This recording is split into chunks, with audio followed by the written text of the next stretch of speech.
The little guys I raised hurt me by saying I'm not their true father, claiming their real dad would take care of them now. But days later, their alcoholic father ran away again, and they were on their knees at my door, begging.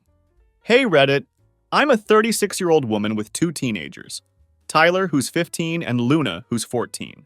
Their biological father, Brandon, is, to put it bluntly, human garbage who has been screwing up our lives since day one. I need to start from the very beginning because this whole mess makes absolutely no sense without the proper context. I met Brandon when I was 19 years old and dumb as rocks.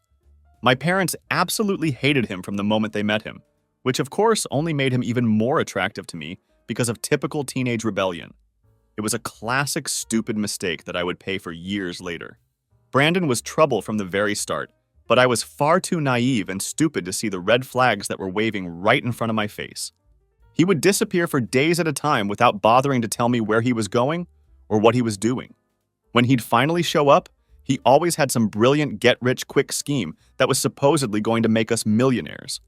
The catch was that none of these plans ever involved any actual work on his part, just dreams and promises that never materialized into anything real.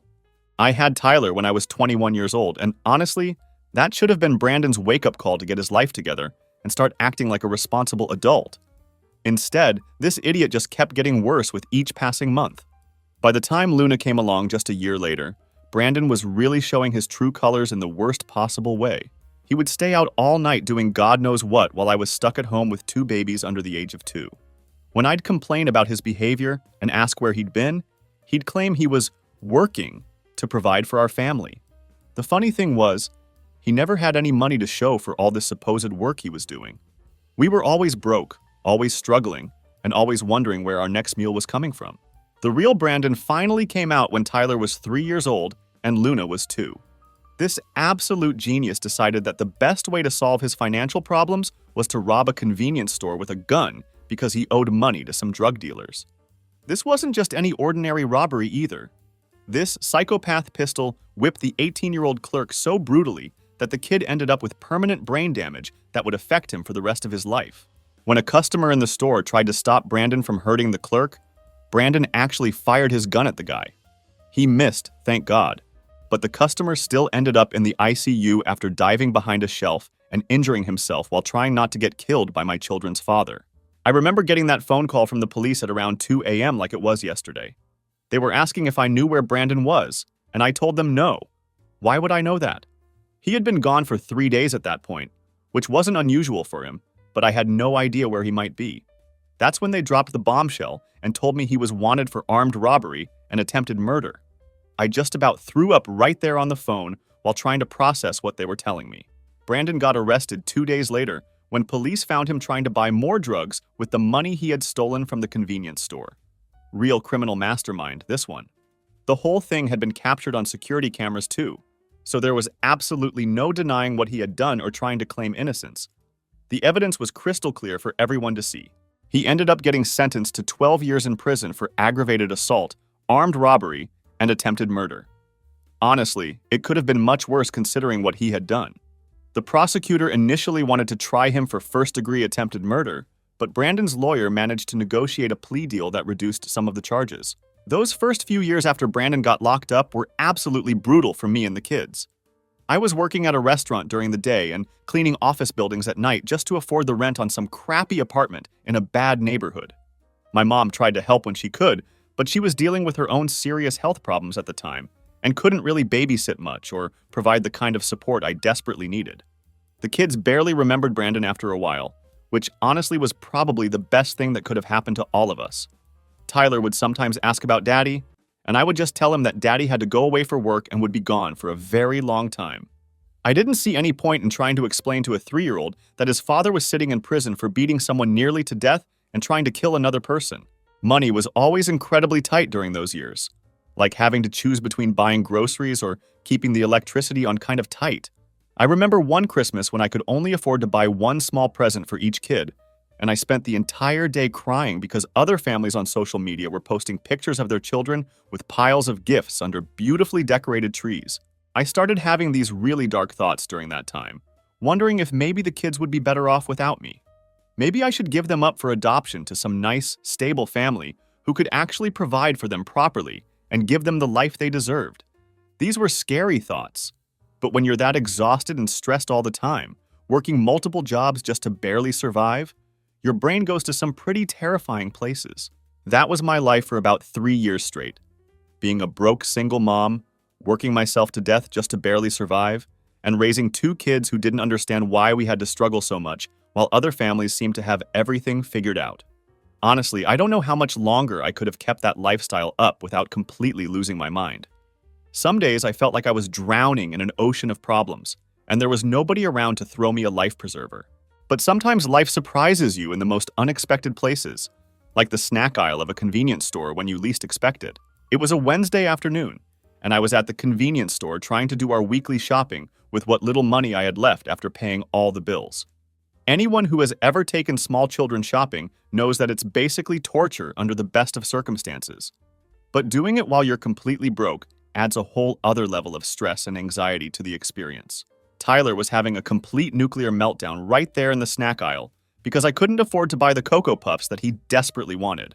I'm talking about a full-on, laying on the floor, screaming and crying tantrum because mommy was reaching for the generic brand Cheerios instead of the name brand cereal he had his heart set on. Luna was starting to get upset too because Tyler was having such a dramatic fit, and other people in the store were staring at us like I was the worst parent in the entire world. I was standing there in that aisle, trying my absolute best not to lose my shit in public while my son continued his meltdown. That's when this guy approached us and started talking to Tyler, but not in that condescending way that most adults use when they talk to children. Instead, he was speaking to Tyler like he was actually listening to what my son was upset about and taking his feelings seriously. He started telling Tyler about how eating healthy cereal makes you strong like superheroes, and how if you eat it every single day, you can jump higher and run faster than other kids. My son stopped crying immediately, just like that. This complete stranger had managed to calm down my child in about 30 seconds when I had been struggling with him for 10 minutes and getting nowhere. The guy introduced himself as Kevin, and he had this really calm, peaceful energy about him that was immediately noticeable. He was clean-cut with nice clothes that actually fit him properly, and he was wearing work boots that looked expensive and well-maintained. You could tell just by looking at him that he had his life together in ways that I couldn't even imagine at that point in my own life. When he smiled at the kids, his whole face would light up in this genuine way, and both Tyler and Luna were just staring at him like he was the coolest person they had ever met in their lives. We ended up talking while we waited in the checkout line, and Kevin asked about the kids in a way that seemed genuinely interested. I gave him the basic information: that I was a single mom, their father wasn't in the picture, and we were just trying to get by day to day. Most guys would have made some polite excuse and gotten out of there as fast as possible when they heard that kind of baggage, but Kevin seemed truly interested in hearing more. He asked about their ages, what kinds of things they liked to do for fun, and whether they played any sports or had other hobbies. After about 6 months of dating, Kevin started coming around the house more regularly. At first, it was just for dinner once a week or maybe to watch a movie together on weekends, but slowly he became a natural part of our daily routine. He would fix things around the apartment that had been broken for months: the leaky faucet that I couldn't afford to call a plumber for, the wobbly kitchen table that I had been dealing with forever, and the ceiling fan that made scary noises every time we turned it on. The first time Kevin helped Tyler with his homework, I thought he was just being nice and trying to make a good impression. But then he started doing it on a regular basis, sitting at our kitchen table every evening and going over math problems and reading assignments with him. Luna would bring Kevin her school papers to look at too, and he would make just as big a deal about her good grades as he did about Tyler's achievements. Kevin never tried to force himself into the role of their father right away, which I really appreciated. He was just this reliable, steady presence who showed up when he said he would, helped when we needed it, and treated the kids like they actually mattered as human beings. This was a completely novel concept after dealing with Brandon's chaos and unpredictability for so many years. The first time Tyler called Kevin Dad was when Kevin was teaching him how to ride a bike in the parking lot behind our apartment complex. Tyler fell down and scraped his knee pretty badly, and without even thinking about it, he ran straight to Kevin crying, "Dad, it hurts!" I held my breath waiting to see how Kevin would react to being called Dad for the first time. He just picked Tyler up like it was the most natural thing in the world and carried him inside to clean up the scrape and put a bandage on it. He didn't correct Tyler or make it weird or awkward. He just took care of him exactly like any loving father would do. That's when I knew for certain that this guy was different from anyone I had ever dated before. Luna took a little bit longer to warm up to the idea of Kevin being a father figure in her life, but once she did, she was completely all in. Kevin would sit through those awful Barbie movies with her for hours without complaining, and he'd let her paint his nails in terrible, sloppy colors. But then he'd actually wear the nail polish to work the next day anyway. He would read bedtime stories to her, using different voices for all the characters, making each story come alive in a way that had her completely captivated. When we finally moved in together, the kids were 7 and 6 years old, and it honestly felt like we had always been one big, happy family. Kevin never once complained about suddenly having a house full of kids' toys and noise, or about having to share me with 2 little people who needed constant attention and care. Looking back now, that was probably the happiest and most peaceful time in my entire life. For the first time ever, it felt like we had some real stability and security, and someone I could actually depend on instead of doing everything alone all the time. I should have known it was too good to last forever. Everything went straight to hell because of one single phone call. I was at work doing my shift at the hospital when my phone started buzzing repeatedly. It was a number I didn't recognize, but it kept calling back over and over again, so I finally answered it, thinking maybe there was some kind of emergency. It turned out to be Brandon's mother, Carol, and I hadn't heard from this woman in literally over a decade. Carol started off the conversation all sweet and friendly, asking how I was doing and how the kids were growing up, making small talk like we were old friends instead of 2 people who hadn't spoken a single word to each other since Brandon got locked up all those years ago.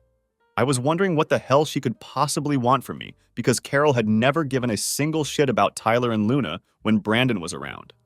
She had never babysat them, never offered to help when I was struggling as a young single mom, and basically pretended like they didn't exist. Then she dropped the news that changed everything. Brandon was getting released from prison in just 2 months. Apparently, he had been what they call a model prisoner during his time inside. He had taken all the required anger management classes, supposedly found Jesus, and completed the whole rehabilitation song and dance that the prison system requires. Carol started going on and on about how prison had broken Brandon down completely and then built him back up into a better man, and how he wasn't the same person who had gone into that place 12 years ago. I was standing there in the hospital break room, trying to process this information while Carol kept talking about second chances and redemption. She told me that Brandon had been reading the Bible every single day, that he talked about Tyler and Luna constantly to anyone who would listen, and that he deeply regretted missing out on their entire childhood because of his own stupid choices and criminal behavior. Carol was really laying it on thick about how Brandon wanted to make amends for everything he had done wrong and be the father he should have been from the very beginning. Part of me wanted to hang up the phone right there and then, because screw Brandon and his sudden desire to play daddy after disappearing for 12 years. But Carol kept pushing harder, saying things like, "Those kids deserve to know their real father," and "You can't keep a man from his children forever," and "Think about what's best for Tyler and Luna." The guilt trip was definitely working, even though I knew deep down that it was complete bullshit. She went on and on about how Brandon talked about the kids every single day while he was in prison, how he had their baby pictures taped to his cell wall, and how he had been saving up money from his prison job to buy them presents when he finally got out. It was classic emotional manipulation, but it was hitting all the right buttons and making me doubt myself. I found myself torn as hell about what to do with this situation. On one hand, Brandon had chosen drugs and crime over his own family, and he had nearly killed innocent people in the process of his selfish choices. On the other hand, Tyler and Luna were his biological children, and maybe they did deserve a chance to know him if he had actually changed and become a better person during his time in prison. The worst part was that Carol kept calling me when the kids weren't around, and I hadn't told them anything about any of this yet. She kept asking what their interests were now, what sports they played, what they were planning to do after high school, making it sound like Brandon was genuinely interested in being a real part of their lives instead of just wanting to play the victim and get sympathy. Finally, I caved in and told Kevin what was going on with Brandon's impending release. Kevin was not happy about this development at all. He kept asking why I was even entertaining this idea, why we couldn't just leave well enough alone when our family was perfectly fine the way it currently was. He was worried about the kids getting hurt emotionally when Brandon inevitably disappointed them again, which seemed like a very real possibility given his track record. But I convinced myself that maybe Brandon really had changed during his time in prison, and that the kids had a fundamental right to know their biological father if he was actually trying to turn his life around and be a better person. Plus, Carol's constant phone calls were wearing me down mentally, with all her talk about family and second chances and doing what was right for the children. So against Kevin's better judgment and advice, I sat Tyler and Luna down and told them that Brandon was getting out of prison soon and wanted to meet them. Their reactions were pretty much exactly what I had expected them to be. Tyler seemed curious, but not super excited about the prospect, and Luna was more hesitant since she barely remembered Brandon at all, and Kevin was the only father she had ever really known in any meaningful way. They asked basic questions like where Brandon had been living all this time. I explained that he had been in prison, and when they asked why he had gone away, I said he had made some very bad choices. When they asked if he was dangerous, I told them no, which was probably a lie on my part. And when they asked whether this meant Kevin wasn't their dad anymore, I assured them that was definitely not the case. Carol was absolutely thrilled when I told her that the kids were willing to meet Brandon. She immediately set up this whole elaborate meeting at a chain restaurant, calling it Neutral Ground, where everyone would feel comfortable. She said she would be there to help facilitate the meeting and make sure everyone felt at ease with the situation. Looking back now, I should have seen how carefully orchestrated and planned the whole thing was from the very beginning. The day of the meeting finally arrived, and I was nervous as hell about the whole situation. Kevin came with us because there was absolutely no way I was going to handle this alone, and honestly, I wanted Brandon to see that we had built a good, stable life without him. The kids were anxious but trying to be mature about the whole situation, which I really appreciated. When Brandon walked into that restaurant, he looked like a completely different person from the skinny addict who had gotten arrested 12 years ago. Prison had bulked him up significantly, and he was much more muscular and intimidating than I remembered. But he was putting on this whole humble, reformed act, talking about how sorry he was for everything that had happened, how much he had missed Tyler and Luna during all those years, and how he had thought about them every single day while he was locked up. The kids were fascinated despite themselves, which I could understand given that this was essentially meeting a stranger who happened to be their biological father. Tyler started asking questions about what life in prison was actually like, and Brandon began telling these stories about surviving in there that made it sound like some kind of adventure or character-building experience instead of punishment for nearly killing innocent people. Luna stayed close to Kevin throughout the entire meeting, but was listening to every single word that Brandon said. By the end of that first meeting, Brandon had already scheduled another visit for the following week. That's when I realized I had made a huge mistake by letting this man back into our lives, but it was already too late. The damage was done, and Brandon was just getting started with what would turn out to be a long-term manipulation campaign. Brandon started seeing Tyler and Luna every single weekend after that initial meeting. At first, it seemed harmless enough. He would take them to movies or out to eat, just basic father and kids activities that I figured he had a right to do since they were his biological children.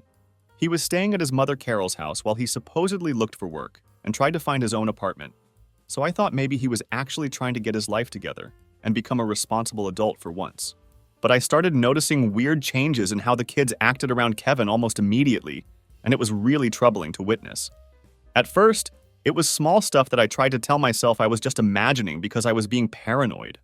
Tyler stopped asking Kevin for help with his car, even though Kevin had been teaching him basic automotive maintenance for months, and Tyler had really been enjoying learning those skills. Luna didn't want Kevin to help braid her hair anymore and said she'd rather just wear it down or try to do it herself, even though she had always loved having Kevin do her hair before. They started getting quiet during our family dinners, spending more time staring at their phones instead of talking about their day like they used to do. When Kevin would ask them about school or their friends or what was going on in their lives, they would give these short, one-word answers instead of actually having real conversations with him. It was like they were just tolerating Kevin's presence instead of enjoying his company the way they always had before Brandon came back into the picture. Then Brandon started working on their heads more directly and systematically. The kids would come home from their weekend visits with Brandon having all these new ideas about family and loyalty and what real fathers are supposed to do. Brandon was telling them that he had been wrongfully imprisoned, which is complete horseshit, since there's literally security camera footage of him pistol whipping that store clerk and shooting at a customer. But he spun this whole elaborate story about being in the wrong place at the wrong time and getting railroaded by a corrupt legal system that didn't care about the truth. According to Brandon's completely fictional version of events, he was just trying to provide for his family when he got mixed up with the wrong people. The robbery was supposedly someone else's idea, and Brandon was just the lookout who got blamed for everything that went wrong.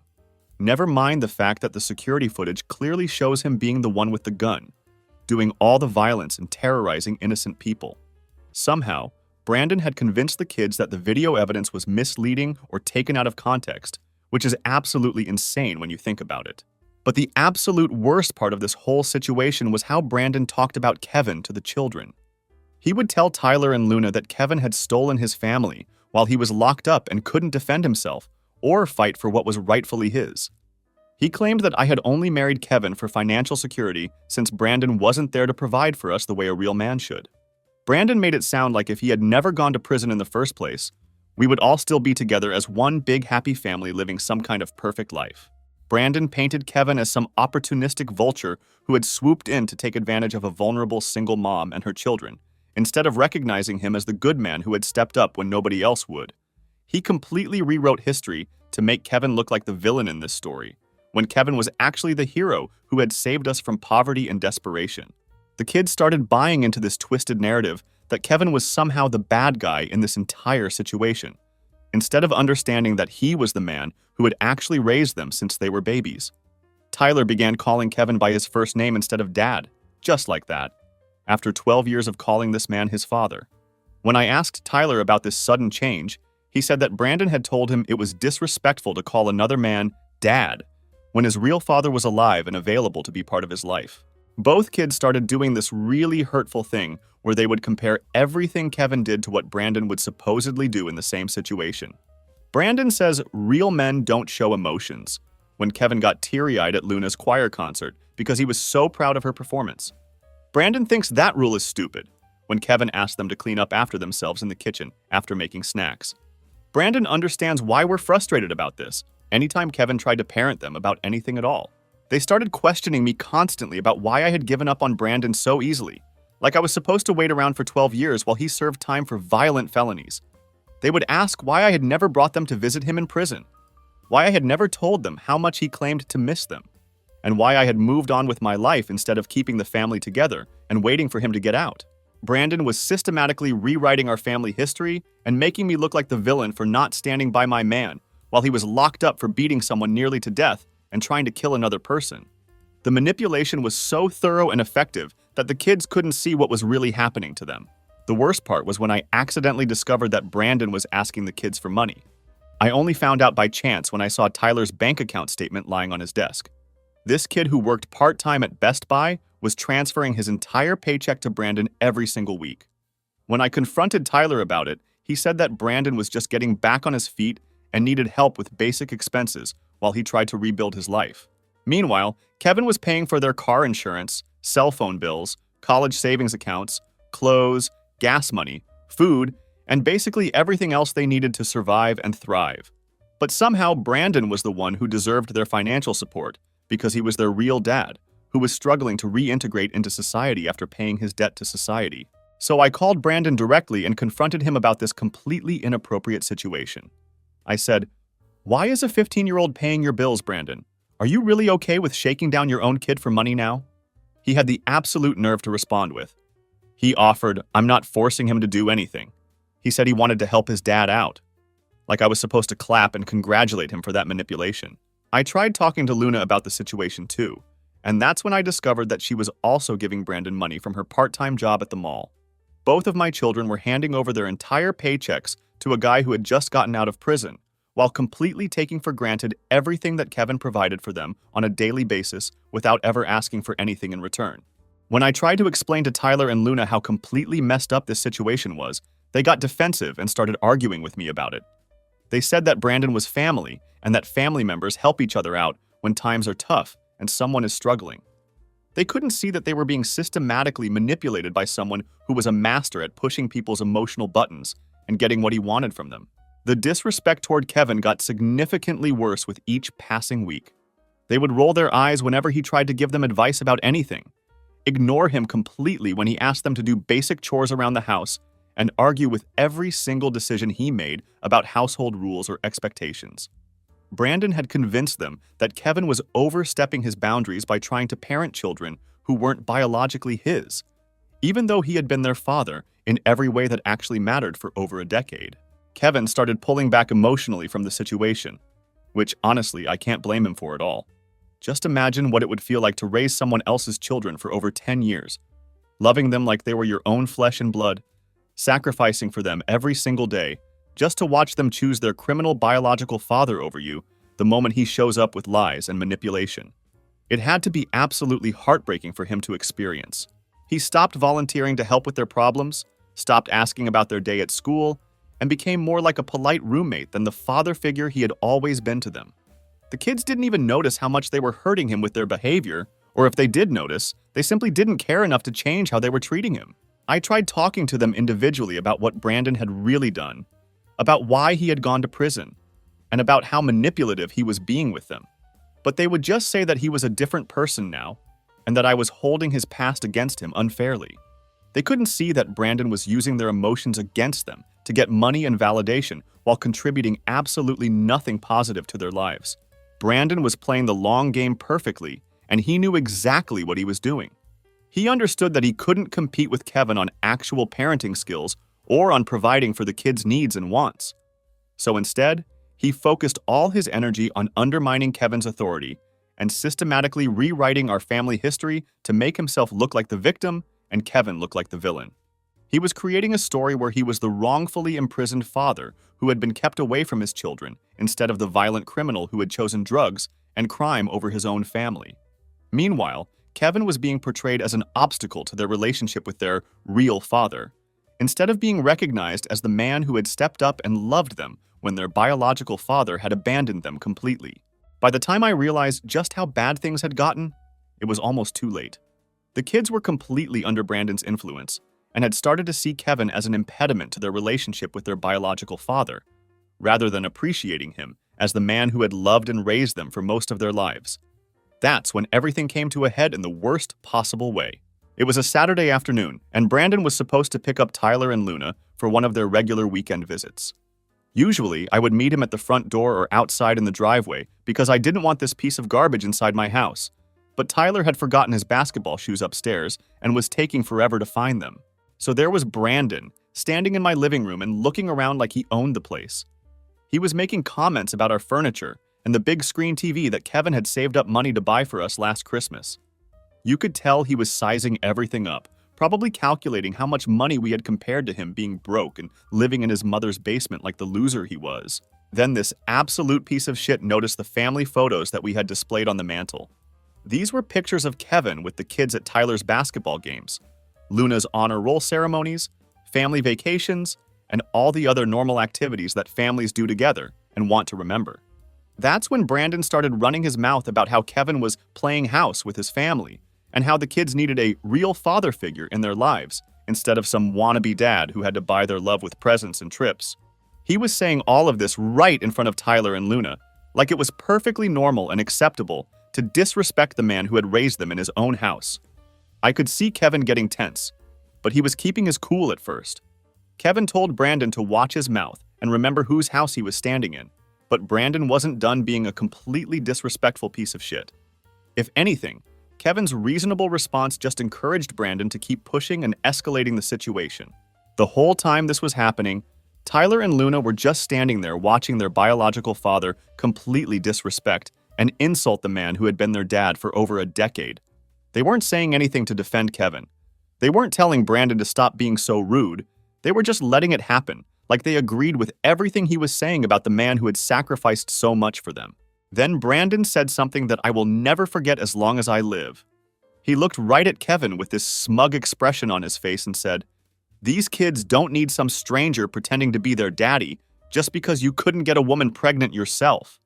The look on Kevin's face when Brandon said those words was absolutely heartbreaking, like he had been slapped across the face by someone he had trusted. That's when Brandon made the biggest mistake of his entire pathetic life. He got right up in Kevin's face and shoved him hard enough that my husband stumbled backward and hit the wall behind him.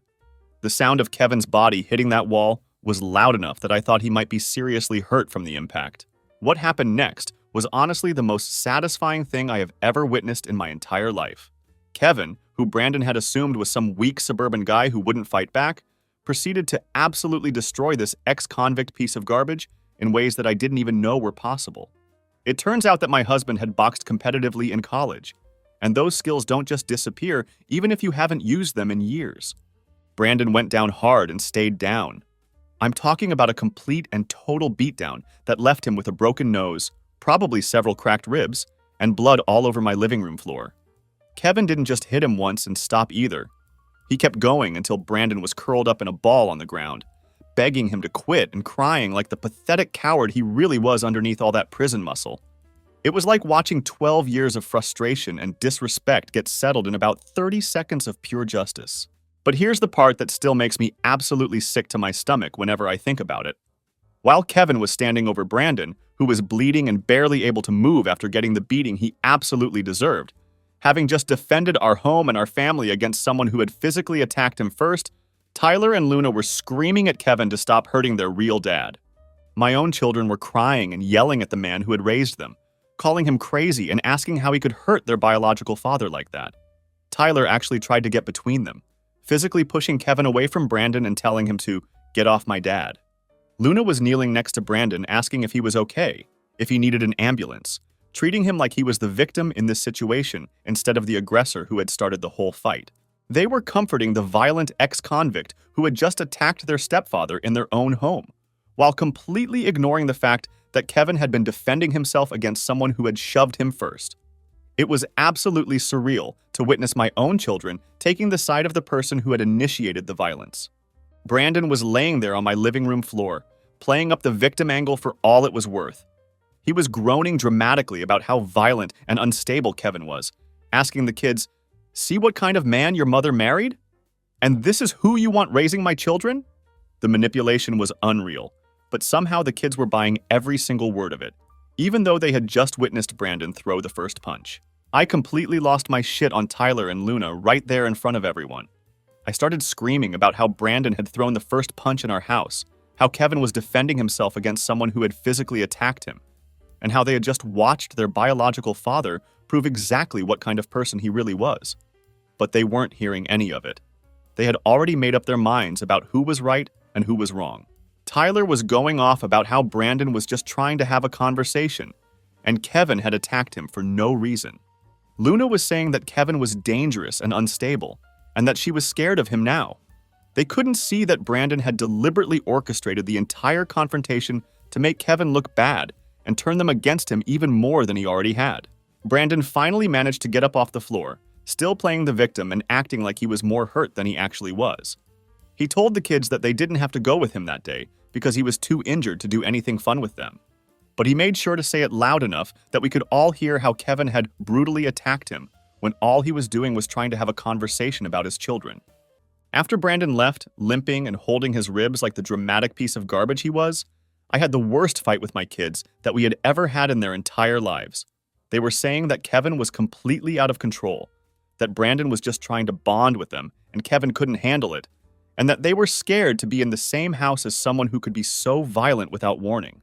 I tried my best to explain that Brandon had deliberately provoked the fight, that he had attacked Kevin first, and that everything he had said was specifically designed to hurt and humiliate the man who had been nothing but good to them for over a decade.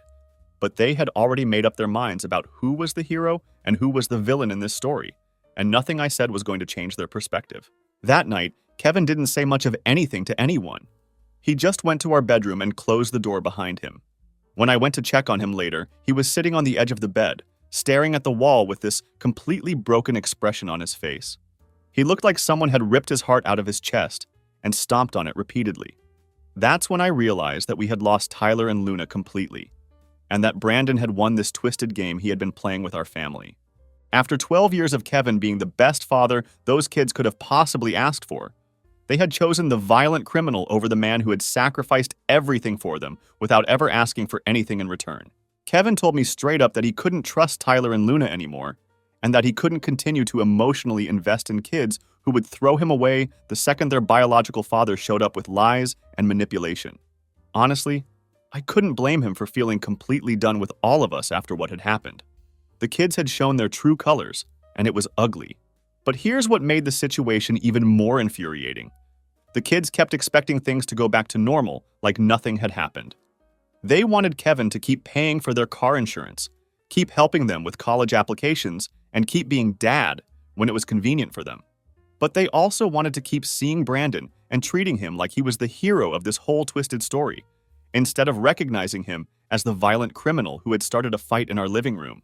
I had to make a choice between my family, and honestly, it wasn't even that difficult once I really thought about what was at stake.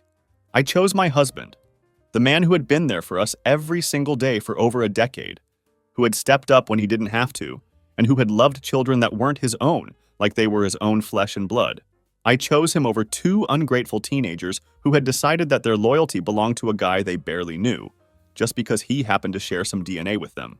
I sat Tyler and Luna down and laid out their options in very clear terms. They could have Brandon as their father figure if that's what they really wanted, but that meant losing all the benefits and support that came with Kevin being their dad. If Brandon was such a great father, then he could handle the responsibility of actually providing for them himself, instead of just showing up to play the fun dad on weekends. You should have seen their faces when I started explaining what this decision would actually mean in practical terms. No more car payments or insurance coverage from us. They could walk to work and school or take the bus, or figure out their own transportation. No more unlimited data plans on their phones. They could get basic flip phones and pay for the service themselves with money from their part-time jobs. No more college savings account either. Kevin had been putting money away for their education since they were little kids, working overtime and taking on side jobs because he wanted them to have opportunities that he never had growing up. We're talking about tens of thousands of dollars that he had saved up over the years. But if Brandon was their real dad, then Brandon could figure out how to pay for their college education. The college thing really hit them hard because they were just starting to think seriously about their futures and what they wanted to do after high school. They had always just assumed that Kevin would be there to help them financially, even while they were treating him like garbage and choosing Brandon over him emotionally. I also told them that I wasn't going to be their personal taxi service to go see Brandon anymore. If they wanted to spend time with their real father so badly, then they could figure out their own transportation to get there. I wasn't going to waste my gas money and my free time driving them to worship the man who had physically attacked my husband in our own home. My family completely split over this decision, with people taking sides and arguing about what was right and what was wrong. My mom thinks I'm being unnecessarily cruel to confused teenagers who don't really understand what they're doing. She keeps saying that they're just kids who made a mistake, and that I should be the bigger person and work to fix things instead of making them worse. My sister, on the other hand, told me that I'm finally standing up for myself and my marriage instead of letting everyone walk all over me like I had been doing. She thinks I should have put my foot down a long time ago and not allowed Brandon back into our lives in the first place. Brandon's family, of course, is calling me every name in the book and acting like I'm the worst person who ever lived. His mother, Carol, has been leaving nasty voicemails on my phone about how I'm poisoning the kids against their father and deliberately keeping them from having a relationship with Brandon. This is absolutely rich, coming from the woman who completely disappeared for 12 years and only showed up when Brandon got out of prison and needed somewhere to live. But here's what really pisses me off about all these people who are lecturing me about family and forgiveness and doing the right thing. Where the hell were they when I actually needed help? Where were they when I was working double shifts just to keep food on the table? Where were they when I couldn't afford Christmas presents for my kids? Where were they when I was drowning as a single mom with 2 babies and no support system? None of these people stepped up to help me when my life was falling apart. But now they all want to tell me how I should handle my family and what decisions I should make. It's easy to have opinions about other people's lives when you don't have to deal with the consequences of those decisions yourself. The kids tried every manipulation tactic in the book to get me to change my mind and go back to the way things were before. They started crying about how I was choosing Kevin over my own children, saying they didn't understand why I was being so mean to them and asking why I couldn't just forgive and forget what had happened. But I explained to them that they had made their choice when they decided that Brandon was their real father, and Kevin was just some random guy who happened to live in our house. Kevin followed through on everything I had told the kids would happen. He changed all the passwords on our streaming accounts so they couldn't access Netflix, Hulu, or any of the other services we paid for. He took them off our family phone plan and told them they would need to get their own service if they wanted to keep their phones. He stopped paying for their car insurance like I had warned them he would do. When Tyler's car broke down a few weeks later, he came to Kevin asking for help fixing it, acting like nothing had happened between them. Kevin just looked at him and said, "Ask your real dad for help, since that's who you chose." The look on Tyler's face was absolutely priceless, Like it suddenly occurred to him that Brandon didn't actually know anything about cars or have any useful skills beyond manipulation and violence. But that wasn't Kevin's problem anymore, because Tyler had made his bed and now he could lie in it. Then about 2 weeks ago, Brandon pulled his classic disappearing act again. He just stopped answering the kids' calls and texts completely, leaving them confused and hurt. They were devastated, calling his mother and asking where he was, wondering if something terrible had happened to him. This is exactly the kind of classic Brandon behavior that I should have expected, but the kids were completely blindsided by it. All his talk about being a changed man and wanting to be a real father to his children went right out the window the moment actual parenting responsibilities started showing up. It turns out that Brandon had gotten arrested again, this time for assault charges after getting into a fight at some local park. So much for finding God in prison and becoming a reformed, rehabilitated man who had learned from his mistakes. The kids found out about Brandon's latest arrest when Carol called them, crying and carrying on about how Brandon was back in jail and desperately needed bail money to get out. Guess who Tyler and Luna expected to help pay for that bail? Not happening. I told them that if Brandon was such a wonderful father, then his family could figure out how to help him themselves without involving us. Now Tyler and Luna are acting like they want everything to go back to the way it was before Brandon showed up and ruined our family. They're being nice to Kevin again, asking about getting back on the family phone plan, and wondering when he's going to start helping them with college planning and applications again. It's like they think they can just flip a switch and pretend that none of this ever happened. But Kevin told them straight up that ship has sailed, and there's no going back to the way things used to be. He said that watching them choose Brandon over him, after everything he had done for them over the years, was the most humiliating and heartbreaking experience of his entire life. He explained that he simply can't pretend to be their father anymore when they've made it crystal clear that's not what they actually want from him. Kevin told them that they burned that bridge completely when they decided that blood was more important than the man who had actually raised them, loved them, and sacrificed for them every single day. He said he's not interested in being anyone's backup plan or second choice, especially not after being treated like he was disposable the moment their biological father showed up with lies and manipulation. Some people think I'm absolutely wrong for backing my husband instead of trying to force everyone to make up and be one big happy family again. They think I should be working harder to repair the relationships and get everyone back on the same page. But these kids are 14 and 15 years old, not 6 and 7. They knew exactly what they were doing when they chose their violent, criminal biological father over the man who had been nothing but good to them for over a decade. Kevin sacrificed years of his life for children who weren't his biological responsibility. He could have easily dated women without kids and avoided all this drama entirely. He could have started his own family from scratch with someone who didn't come with the baggage of an ex-convict baby daddy. Instead, he stepped up and loved my kids like they were his own flesh and blood, just to get his heart broken by 2 ungrateful teenagers who threw him away for a deadbeat. I'm not going to force my husband to open himself up to more emotional abuse and heartbreak just because my kids have finally realized they made a huge mistake. Some bridges can't be rebuilt once you burn them down completely, and some lessons in life need to be learned the hard way. Maybe this experience will teach Tyler and Luna to think twice before they treat good people like garbage in the future. Or maybe it won't, and they'll continue making the same kinds of poor decisions throughout their lives. Either way, it's not my problem to fix anymore. Brandon is back in jail where he belongs, doing exactly what he's always done, disappointing the people who count on him and proving that he hasn't changed at all. The kids have learned firsthand what their real father is actually worth, which is absolutely nothing. And Kevin is done being anyone's backup plan or emotional punching bag. Maybe Tyler and Luna will eventually understand what they lost when they chose Brandon over Kevin.